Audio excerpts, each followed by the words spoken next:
블로그 부업 시작하신 분들, 지금 열심히 블로그로 부업을 하고 계신 분들, 큰일 났습니다. 블로그 부업 모두 망할 수도 있거든요. 이 영상을 보셨다면 다행일 수도 있겠네요. 제가 지금부터 망하지 않는 방법을 알려드릴 거니까요.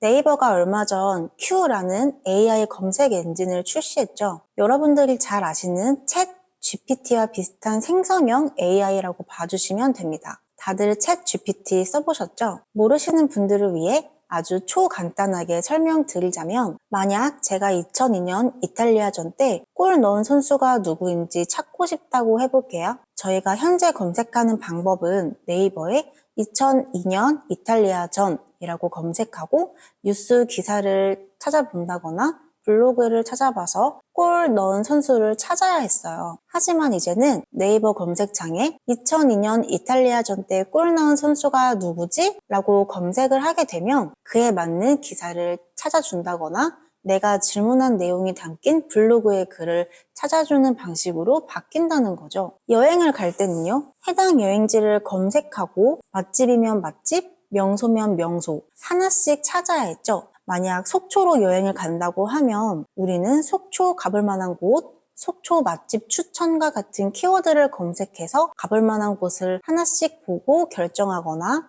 맛집도 하나씩 둘러보고 블로그 글도 보는 공을 들여야 했어요. 근데 이제 2박 3일 속초로 여행 가는데 인기 있는 여행 코스 추천해줘 라고 검색을 하게 되면 시간에 맞게 그리고 나의 취향에 맞게 여행 코스를 알아서 추천해 준다는 겁니다. 여기에 네이버 지도 시스템, 예약 시스템, 만약 물건을 구매한다면 네이버 구매 시스템이 맞물려서 아마 최강의 검색 포털이 되기 위한 기반이 되지 않을까 싶습니다. 말 그대로 검색의 패러다임이 바뀌어 버리는 거예요. 생성형 AI, 검색 방식 변화는 잘 알겠는데 그게 블로그로 수익을 내고 있는 사람들과 무슨 상관이냐고요? 네이버 블로그로 돈 버시는 분들, 예전에는 아니 당장 지금까지 글을 쓰는 방식이 어땠나요? 대표적인 키워드 몇 개를 가지고 그 주제로 글을 썼었죠. 어떻게 보면 범용적인 글들을 많이 썼다고 볼 수 있을 것 같아요. 저 같은 경우엔 수박을 키워드를 잡고 글을 쓸 때엔 글의 내용을 수박의 모든 것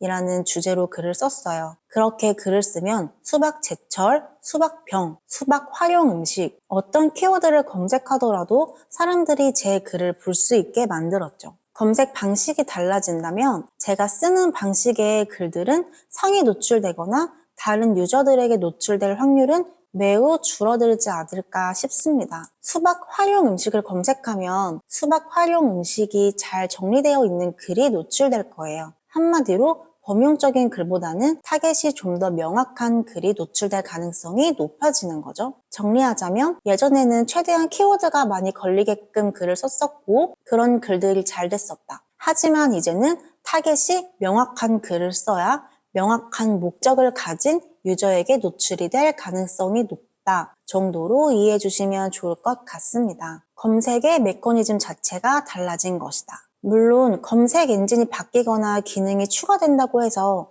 2024년 땡 치면 바로 네이버가 바뀌진 않을 겁니다. 이유는 유저가 그동안 해오던 행동의 관성을 바꾸는 건 검색 엔진을 바꾸는 것보다 훨씬 어렵기 때문이죠. 지금 이 영상을 보시는 분들이나 챗 GPT를 한 번이라도 써보신 분들은 Q에 맞는 검색 방법에 바로 적응하시겠지만 예상컨대 많은 분들은 여전히 30대 향수, 홍대 맛집과 같은 키워드로 네이버에 검색하실 거예요. 네이버가 지식인 기능을 처음 선보이고 유행을 만들 때 큰 금액을 투자하고 광고를 만들고 마케팅을 했던 것처럼 Q의 기능을 홍보하고 방법을 소개하는 마케팅을 공격적으로 진행할 가능성이 높습니다. 즉, 유저들이 Q 사용법에 익숙해질 때까지 아직은 우리가 시장을 선점하고 네이버가 원하는 포스팅, 유저에게 유용한 정보를 제공하는 포스팅을 연습할 시간이 남아있다는 것이죠. 그럼 지금부터 시장을 선점할 수 있도록 네이버가 Q를 출시한 의도와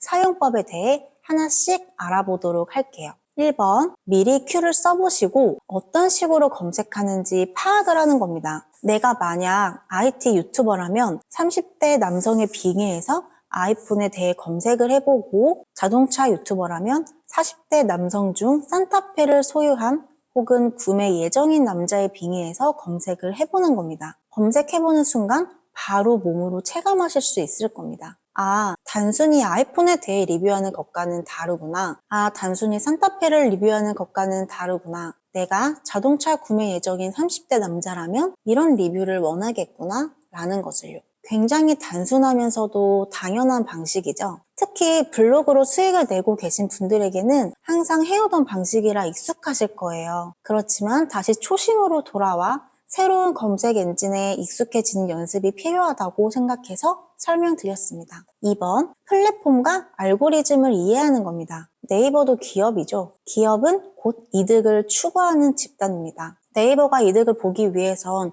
최대한 많은 유저가 네이버라는 플랫폼을 사용해야 합니다. 그러기 위해선 네이버 블로그도 시청 지속 시간이 높은 블로그를 선호할 수밖에 없겠죠. 단순히 키워드 몇 개 쓰고 관련된 내용 작성하는 블로그 포스팅보다는 유저들이 오래 머물 수 있도록 만들어주는 블로그만 살아남을 가능성이 더욱 높아졌습니다. 시청 지속 시간 늘리기는 기존 수익화 꿀팁 중 하나이기도 했습니다. 만약 제가 예전에 블로그 수익화 방법에 대해 설명드렸다면 이 내용을 가장 강조했을 거예요. 그만큼 시청 지속 기간 늘리기는 매우 중요하니 이 점 꼭 기억해 주세요. 여기까지 보신 분들 중 블로그로 수익을 내고 계신 분들은 기존에 작업하던 방식과 크게 달라진 건 없는데? 포스팅 주제를 좀 더 뾰족하게 하면 되는 거 아니야?